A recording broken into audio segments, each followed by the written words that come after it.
नरक में जाने का असली हकदार कौन होता है और वह कौन सा पाप है जिसे करने से मनुष्य को नरक जाने से कोई नहीं रोक सकता। आज एक प्राचीन कथा के माध्यम से हम आपको बताने का प्रयास करेंगे कि पूजा पाठ, दान, धर्म, जप, तप आदि प्रकार के करोड़ों पुण्य के काम करने के बाद भी कुछ मनुष्य नरक में ही क्यों जाते हैं, तथा अत्यधिक घोर पाप करने पर भी कुछ मनुष्य को स्वर्ग की प्राप्ति किस पुण्य के कारण मिलती है। ऐसा वह कौन सा पुण्य है जो मनुष्य के करोड़ों पापों का नाश करता है, और ऐसा वह कौन सा पाप है जो उसके करोड़ पुण्य को नष्ट कर देता है। एक समय की बात है, एक बार देवर्षि नारद वैकुंठ लोक में जाते हैं और भगवान विष्णु से पूछते हैं, हे प्रभु, कुछ मनुष्य पाप करने पर भी स्वर्ग में क्यों जाते हैं और कुछ मनुष्य को पुण्य करने के बावजूद भी नरक में क्यों जाना पड़ता है। ऐसा वह कौन सा पाप है जो सभी पुण्य को नष्ट कर देता है, और वह कौन सा पुण्य है जो समस्त पापों को भस्म कर देता है। तब भगवान विष्णु कहते हैं, हे देवर्षि, आज आपने संसार के कल्याण हेतु उत्तम प्रसन्न किया है।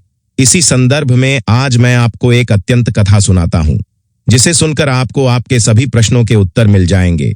इसलिए आप इस कथा को ध्यान से पूरा अवश्य सुने। देवर्षि नारद कहते हैं, यह मेरा सौभाग्य है, मैं इस कथा को ध्यान से पूरा अवश्य सुनूंगा और इसका प्रचार करूंगा। भगवान विष्णु कहते हैं, पूर्व काल की बात है, मध्य देश के एक नगर में एक ही समय पर 5 मनुष्यों की मृत्यु हो जाती है, और वह सभी मृत्यु के पश्चात यमलोक में पहुंच जाते हैं। यमलोक पहुंचाने पर वहां का दृश्य देखकर वे सभी भयभीत हो जाते हैं, उनके अंग अंग कांपने लगते हैं। यमलोक में विशालकाय आकार वाले यमराज सिंहासन पर विराजमान होते हैं। उनके पास चित्रगुप्त बैठे होते हैं, जिनके पास सभी प्राणियों का लेखा जोखा रखा हुआ है। यमराज के दूत प्राणियों को आगे धकेल रहे होते हैं। कुछ मनुष्य जोर जोर से विलाप कर रहे होते हैं, तो कुछ मनुष्य अत्यंत प्रसन्न होकर चल रहे होते हैं। स्वर्ग के द्वार से सुंदर प्रकाश दिखाई पड़ रहा होता है, तो वही नरक के द्वार से धधकती हुई अग्नि की ज्वालाएं दिखाई पड़ रही होती हैं। इस भयानक दृश्य को देखकर 5 एक दूसरे से बात करने लगते हैं और अपने अपने पाप के विषय में चर्चा कर रहे होते हैं। उन 5 में से 4 लोगों ने अपने जीवन में बहुत पाप कर्म किए हुए होते हैं, और उन सभी को यह ज्ञान पड़ता है कि अब वे चारों नरक में ही जाने वाले हैं। उन चारों में एक चोर होता है, दूसरी वेश्या होती है, तीसरा विद्वान पंडित होता है, तो चौथा एक राजा का सैनिक होता है, तथा 5वां एक धनवान किसान होता है। वे 5 अपने अपने कर्म फलों को भुगतने के लिए तैयार होते हैं। फिर एक एक करके सभी पापी और पुण्य आत्माएं आगे चल रही होती हैं। वे चारों एक दूसरे के पाप कर्मों के बारे में बताने लगते हैं। पहला कहता है, भाई, मैं तो पक्का नरक में ही जाऊंगा, क्योंकि मैं बहुत बार चोरी की है, दूसरों का धन लूटा है, दूसरों को तकलीफ दी है, लेकिन ऐसा मैंने मजबूरी में किया था। चोरी करके मैं अपने परिवार का पेट पालता था, क्योंकि मुझे कोई काम नहीं देता था। शायद विधाता ने मेरे भाग्य में यही लिखा था, इसीलिए मैं ही हम चारों में सबसे बड़ा पापी हूं। मेरे पाप से मुझे कभी मुक्ति नहीं मिलेगी, यह मैं जानता हूं। पता नहीं मुझे अगला जन्म किस पशु का मिलेगा। यमराज, मुझे कौन सा दंड देंगे? उसके बाद में वेश्या बोलती है, भाई, हम चारों में मैं ही सबसे बड़ी पापनी हूं। मुझसे बड़ा पाप यहां पर किसी ने नहीं किया होगा। जो स्त्री अनेक पुरुषों के साथ संबंध बनाती है, उसे नरक में ही डाला जाता है। यही शास्त्र कहते हैं, इसीलिए मेरा भी नरक में जाना तय है। किंतु मैं कसम खाकर कहती हूं, मैं यह पाप जानबूझकर नहीं किया है। जब मैं छोटी उम्र की थी, तभी एक दुष्ट व्यक्ति मुझे उठाकर ले गया और जबरदस्ती मुझे वेश्या बना दिया। मैंने ना चाहते हुए भी कई पुरुषों से संबंध बनाए हैं। मेरे पास जीवित रहने के लिए यही एक उपाय बचा था। मैं करती भी तो क्या करती। मेरे पास इतनी शक्ति नहीं थी कि मैं उस दुष्ट पुरुष से लड़ सकूं। पता नहीं किस पाप के कारण मुझे इस जन्म में वेश्या बनना पड़ा, और न जाने आगे मुझे किस पशु के रूप में जन्म लेना पड़ेगा। मेरे पाप से यह ज्ञान पड़ता है कि मैं भी पक्का नरक में ही जाऊंगी। उसके बाद सैनिक बोलने लगता है, भाई, हम चारों में सबसे बड़ा पापी तो मैं ही हूं। मैं बहुत बड़े पाप किए हैं। मैं राजा का सिपाही था, इसीलिए मैं लोगों पर जोर जबरदस्ती करता था। मैंने कितनों के प्राण लिए हैं, न जाने कितने मासूम लोगों को सताया है, न जाने कितने निर्दोष लोगों को मेरे हाथ से दंड मिले। यमराज मुझे कभी क्षमा नहीं करेंगे और मैं निश्चित ही नरक में ही जाऊंगा, लेकिन मैंने यह सभी पाप जानबूझकर नहीं किया है। अपने प्राणों के भय से और परिवार के पालन पोषण के लिए मुझे यह पाप करने पड़े हैं। हमारा राजा जो कहता था उसका पालन हमें करना पड़ता था। राजा के विरुद्ध भला कोई साधारण मनुष्य कैसे जा सकता है? यह सभी पाप करते हुए मुझे अत्यंत दुख भी होता था और मैं जानता था कि यह पाप करने से मुझे नरक की ही प्राप्ति होगी, किंतु परिवार के मोह में यह काम किया है। लेकिन पाप तो पाप होता है, पाप करके पश्चाताप करने का क्या फायदा? इसीलिए मेरा नरक में जाना तो तय है। उसके बाद वह विद्वान पंडित बोलता है, भाई हम चारों में से सबसे बड़ा पापी तो मैं हूं। तुम लोगों ने जो पाप किए हैं वह जाने अनजाने में किए हैं, या किसी ने तुमसे जबरदस्ती करवाई है, या मजबूरी में किए हैं। किंतु मैं तो विद्वान था, मैं सब सत्य जानता था, मुझे सच और झूठ का ज्ञान था, लेकिन फिर भी मैंने धन के लोभ में अवश्य पाप किए हैं। शास्त्र कहते हैं कि जो सब कुछ जानकर भी पाप करता है वह निश्चित ही नरक में गिरता है। मैंने अपने ज्ञान का दुरुपयोग किया है। मैंने अपने ज्ञान का उपयोग लोगों की सहायता के लिए नहीं बल्कि धन को कमाने के लिए किया है। मेरे घर की स्थिति अत्यंत गरीब थी। मेरे पिता भिक्षा मांगकर गुजारा करते थे, लेकिन मैंने अपने घर की गरीबी को दूर करने के लिए धन लेकर ज्ञान देने की चेष्टा की है। शास्त्र कहते हैं, जो विद्वान ब्राह्मण अपने ज्ञान का दुरुपयोग करता है उसे निश्चित ही नरक में जाना पड़ता है। मैंने लोगों को ज्ञान देने के बदले में उनसे धन लिया है, कभी किसी को मुफ्त में ज्ञान नहीं दिया। इसीलिए आप चारों में सबसे बड़ा पापी तो मैं ही हूं और मुझे ही नरक में जाना पड़ेगा। उन चारों की बात सुनकर वह धनी किसान हंस पड़ा और बोलने लगा, तुम चारों तो इतने बड़े पापी हो कि तुम लोगों को नरक में जाना ही पड़ेगा। तुम लोगों ने घोर पाप किए हैं और इसीलिए यमराज तुम लोगों को कभी माफ नहीं करेंगे। यहां पर मौजूद मैं अकेला ही सबसे अधिक पुण्यवान हूं। मैं अपने जीवन में बहुत पूजा पाठ किया है, ब्राह्मणों को दान दक्षिणा दी है। मैं मृत्यु से पूर्व गाय का दान भी किया है और अब मेरे सभी पुत्र पौत्र मेरी आत्मा की मुक्ति के लिए बड़े कार्यक्रम का आयोजन कर रहे हैं। वह मेरे लिए श्रद्धा दान तर्पण कर रहे हैं, यज्ञ कर रहे हैं। इसीलिए मैं सबसे अधिक पुण्यवान हूं। मेरी 3 पत्नियों और 10 पुत्र हैं। इतने लोग मेरी मुक्ति के लिए उपाय कर रहे हैं। और हां, मैंने अपने जीवन में कभी कोई पाप नहीं किया है, और जाने अनजाने में किया भी होंगे तो मेरे पुत्रों के श्राद्ध आदि के कार्यों द्वार मेरे पाप भी नष्ट हो जाएंगे। मैं नित्य देव पूजा करता था, मंदिर जाता था, द्वार पर आए अतिथियों को भोजन करता था। इसीलिए मुझे पूरा विश्वास है कि यमराज मुझे नरक में नहीं डालेंगे और मुझे मोक्ष की प्राप्ति निश्चित ही होगी। फिर वे पांचों धीरे धीरे आगे बढ़ने लगते हैं और फिर जब उनका समय आता है तो उन पोंछों के पाप और पुण्य के कर्मों का मूल्यांकन किया जाता है। सबसे पहले बारी आती है उस चोर की और फिर चित्रगुप्त इसका लेखा जोखा निकालते हैं। कुछ देर तक विचार करने के बाद, उसके पाप पुण्य का मूल्यांकन करने के बाद यमराज उसे स्वर्ग में जाने के लिए कहते हैं। इस निर्णय को सुनकर वह आश्चर्य में पड़ जाता है और बड़ी ही प्रसन्नता से वह स्वर्ग के दरवाजे की ओर चला जाता है।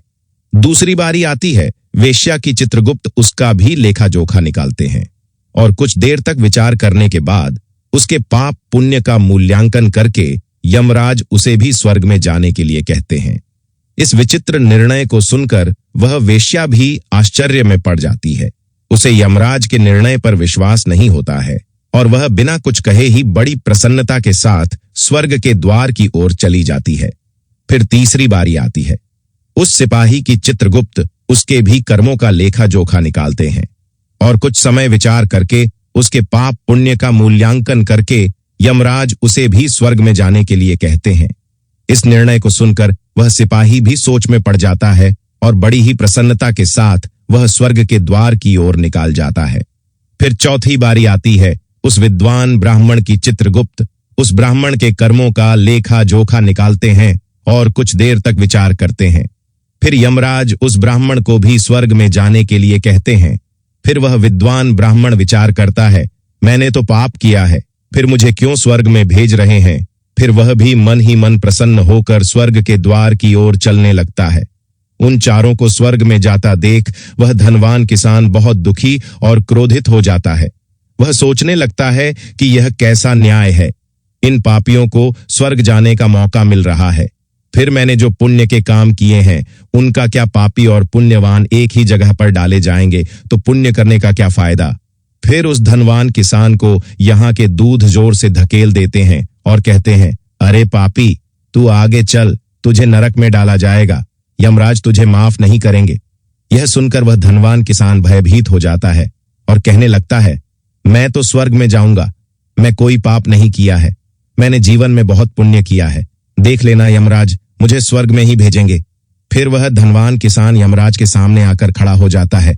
चित्रगुप्त उसके कर्मों का लेखा जोखा देखते हैं और उसके पाप पुण्य के कर्मों का मूल्यांकन करते हैं तो उसके पाप का पलड़ा भारी हो जाता है और यमराज उस धनवान किसान को कहते हैं, अरे दोस्त, तूने तो बहुत बड़ा अपराध किया है, तू तो नरक में जाने के ही योग्य है। इतना सुनते ही वह किसान थर थर कांपने लगता है और यमराज से कहता है, हे धर्मराज, यह अन्याय है, मैंने तो जीवन में कोई पाप नहीं किया है और पुण्य ही किए हैं। आप मुझे नरक में क्यों डाल रहे हैं? और मुझसे पहले जो 4 लोग गए थे वह तो घोर पापी थे, उन्होंने बड़े बड़े पाप और अपराध किए हैं, उन्हें तो आपने स्वर्ग में डाल दिया है। आप ऐसा अन्याय मेरे साथ क्यों कर रहे हैं? अगर ऐसा अन्याय होगा तो भले कौन सा मनुष्य धरती पर पुण्य करेगा। फिर यमराज कहते हैं, अरे पापी, तूने जो पाप किया है वह तो उन 4 के पापों के सामने कुछ भी नहीं है। तेरे एक पाप के कारण तेरा सारा पुण्य फल नष्ट हो गया है। यदि तूने यह पाप नहीं किया होता तो तू स्वर्ग में जा सकता था, लेकिन तूने यह पाप जानबूझकर किया है, इसीलिए तुझे नरक में अवश्य जाना पड़ेगा। उस चोर ने तो मजबूरी में चोरी की थी, किंतु वह चोरी करके दूसरों की भूख मिटाता था, गरीबों को दान करता था। उसने कभी किसी निर्दोष और गरीब व्यक्ति के घर चोरी नहीं कि उसके पुण्य कर्म उसके पाप से अधिक थे, इसीलिए वह स्वर्ग में गया। दूसरी जो वैश्य थी वह अपने मन से वेश्या नहीं थी, उसे जबरदस्ती डाला गया था और उस वैश्य ने केवल अपने शरीर को पीड़ा दी है, लेकिन बाकी कार्य तो उसने पुण्य के ही किए हैं। वह पशु पक्षियों को रोज दाना डालती थी, जानवरों की सेवा करती थी, इसीलिए उसका भी पुण्य पाप से बड़ा था। तीसरा वह सिपाही था जिसने राजा के हुक्म का पालन किया था, किंतु उसने भी बहुत पुण्य के काम किए हैं। उसने कई बेसहारा लोगों की मदद की है, इसीलिए वह भी स्वर्ग में ही गया है।